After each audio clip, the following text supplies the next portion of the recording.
Hey everyone, and welcome to another episode of The Social Circle. My name is Salif. My name is Aisha. I'm Fatin and Hasif. I'm Haseef. I'm Faris. And today's topic is celebrities and businesses.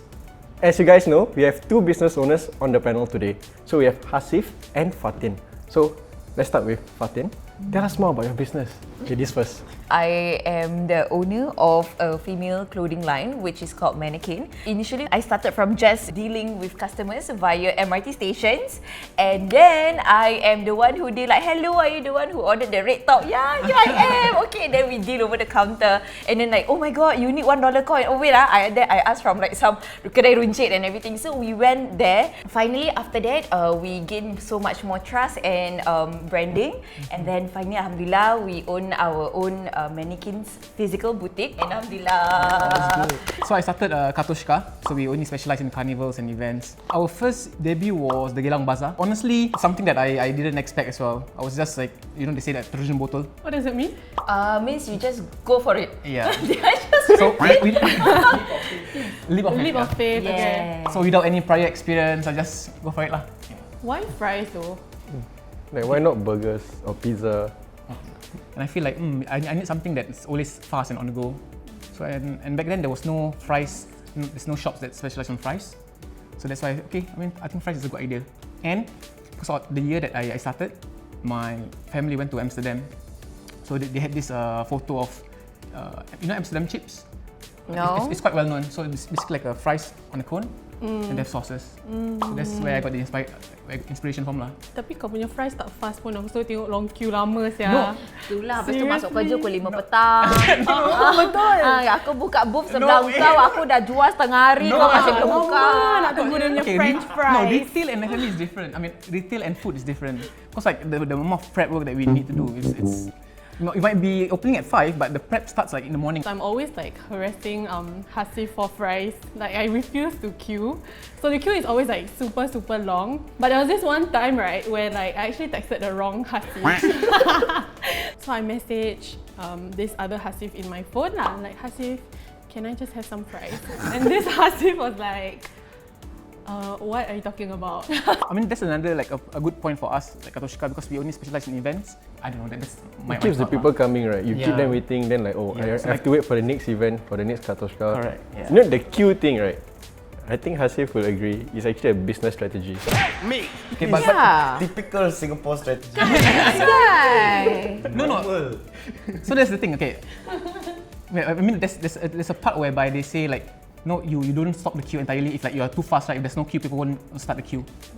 But that's, I mean that's not my goal actually. Honestly, in Katoshka, we try our best to serve as fast as possible. It's just that because in events like Celebfest and Twilight, because they got good response, we just can't keep up with the demand lah. And I really max out my fryers and manpower, and we only got so small, you know.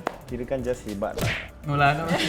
but again, I It's feel just that good lah. Tapi I nak tanya, what is the novelty of your fries? What's so special? And also, what's so special about your clothing brand? Okay, cuba dulu.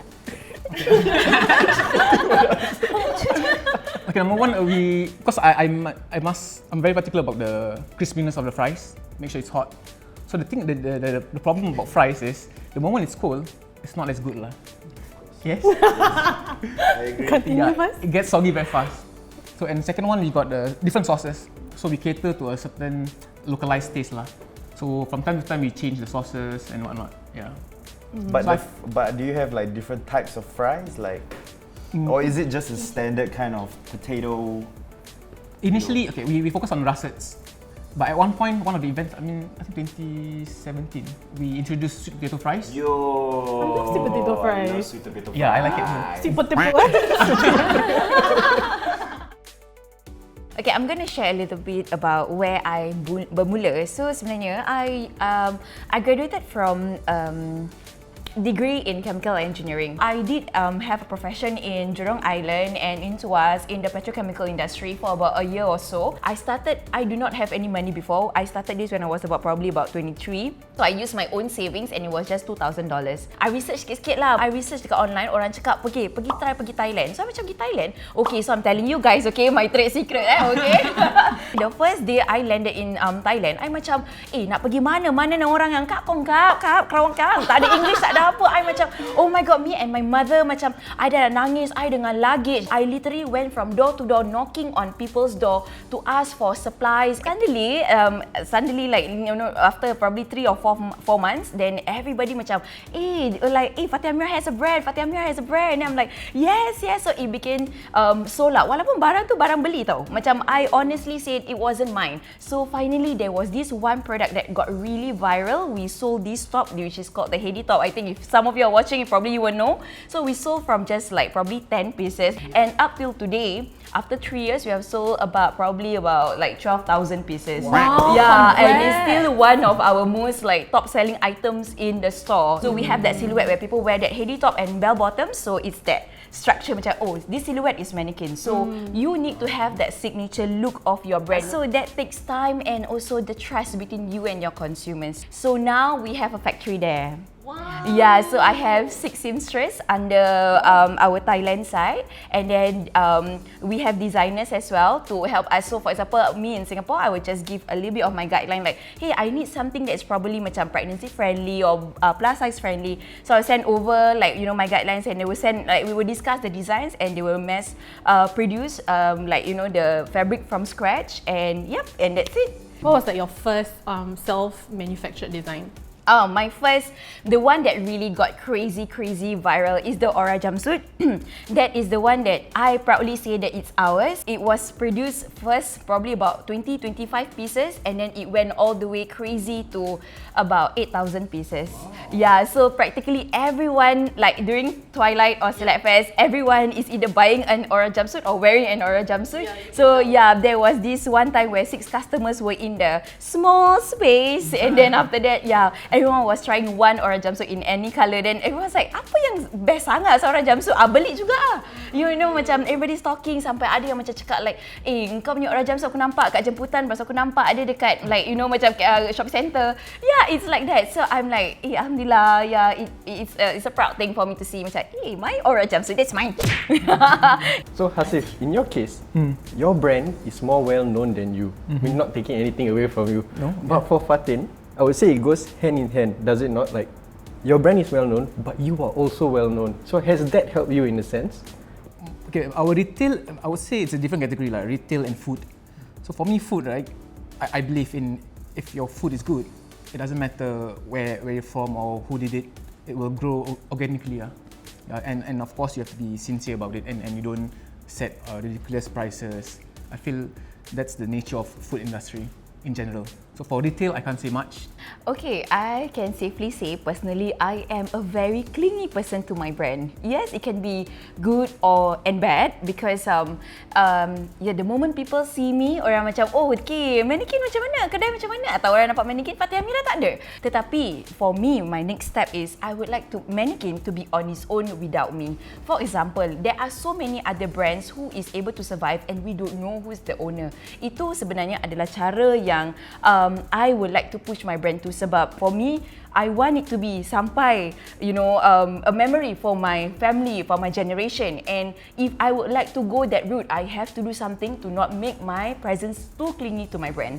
Tetapi I am still enjoying how it is right now because, yeah, what I wear is how I portray the brand, and I carry the brand everywhere, and I connect to people along the way where I meet them. Macam nampak kat kedai makan, I suka sangat baju you. Yes, I know. Okay, beli. So from how I was in day one and how I am today, of course I will be so thankful because of you guys. I am who I am today.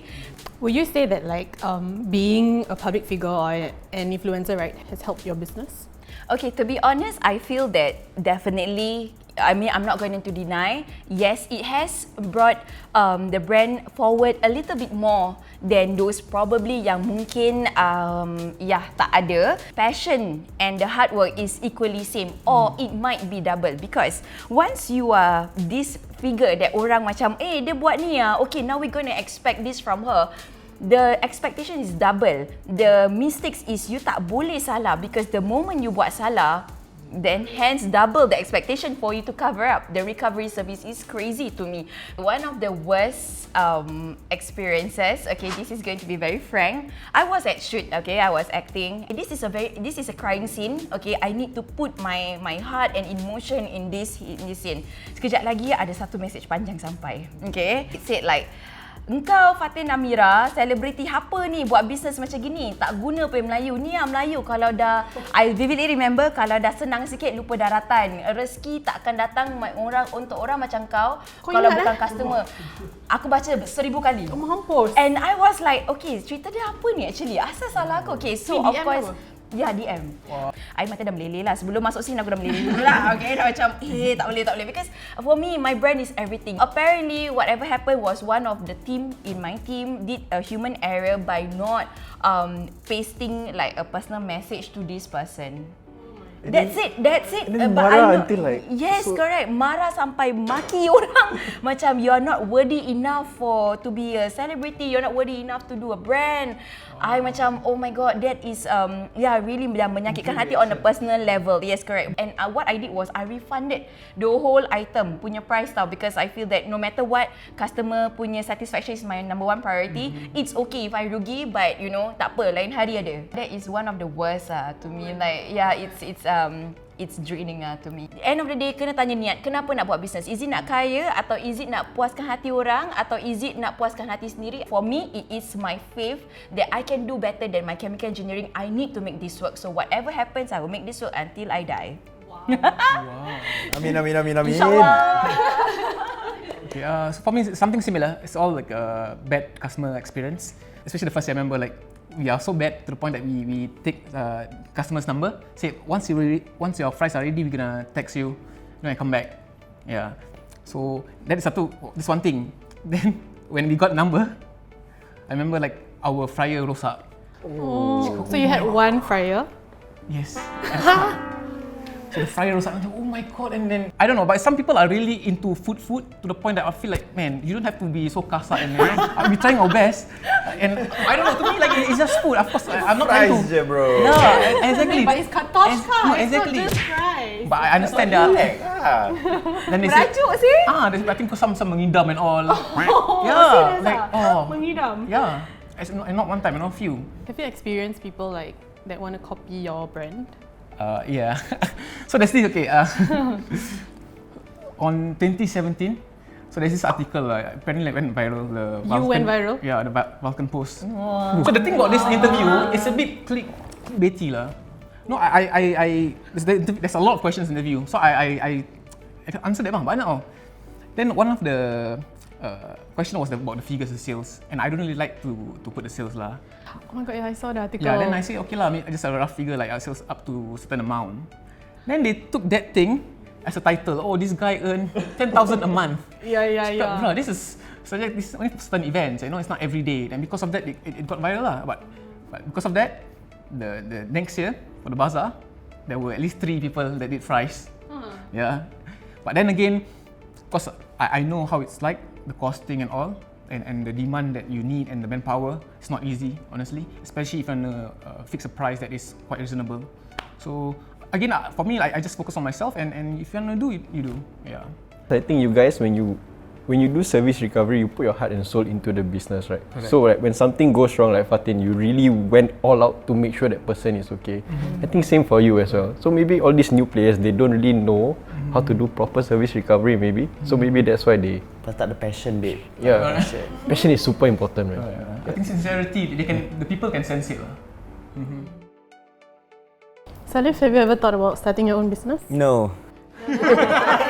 Why? Really? Yeah, no. I mean, I don't know. I haven't got to that part yet. So maybe somewhere down in the future. Right now my brand is. Actually, I've been toying with the idea, but not confident lah. So like when I don't feel confident, I won't do something. I need to. Yes, what kind? Actually, I don't know. I just wanted to like try something new. So like I'm into music. I was thinking like, okay, what can I do with music? Maybe record label. I'm good at marketing. Maybe I can provide marketing services, but I don't have that passion to do business. My passion is in music. So that's why I want to pursue music all out. So You can sell your music, I guess. yeah, probably like, I mean, when you release a new song or you create a new mixtape, you are selling it to people. Yep. I'm not a business, but you can think of my identity as like I'm trying to sell you something also. I'm packaging it like, nah, take. Yeah. You leh, Aisyah? So last year, I had fun with this juice store. It was really fun. It's called It's so pretentious. I cannot even talk about it. It's called Sunday Shack. So it's like, it stems from the idea of me being in Bali. Yeah, bitch girl. Yeah, like tu.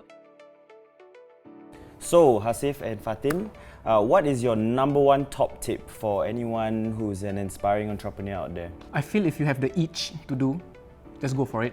To me, like the biggest risk is not taking the risk at all. So many times, like we are too afraid of things like, what happens if it doesn't work out? But the thing is, you don't really know until you try. This is not a professional advice because I am not professional, but this is my personal advice, okay? To start a business is not the hard part, it's the sustenance. Okay, so do not rush for you to be successful just because someone else is doing so at that stage. Every business have their own levels, have their own stages. Whatever is good for them might not be good for you now, and vice versa. There were so many times, do not believe this makeup, I dah tak ada kening, dah nangis sampai dah tak nak ada apa-apa lagi, I dah give up, I dah hempas dah segala benda yang ada tu, I dah tak nak buat, dah tak nak tengok baju lagi. But that is where sekejap lagi I say you got reminded of your niat of why you start this business. You slowly pick up the things yang I baru campak tadi and then start all over again. At this era, there's this macam growth whereby they say like entrepreneur is cool to be, it's cool to be entrepreneur. You get be your own boss.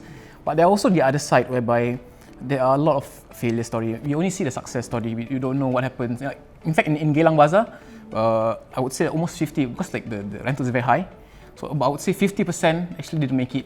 It's not as easy or fancy as it seems. So like I say, like, you can break down a lot of times. Yeah. So just do it for the passion and not just for the status or the wow. Yeah. And with that, we have come to the end of the episode. If you like the episode, remember to like, share, and subscribe, and hit that bell button so you get notified every single time a new episode comes out. Shout out to our venue partner, McPherson Photo Studio, the best place to capture special moments. Bye!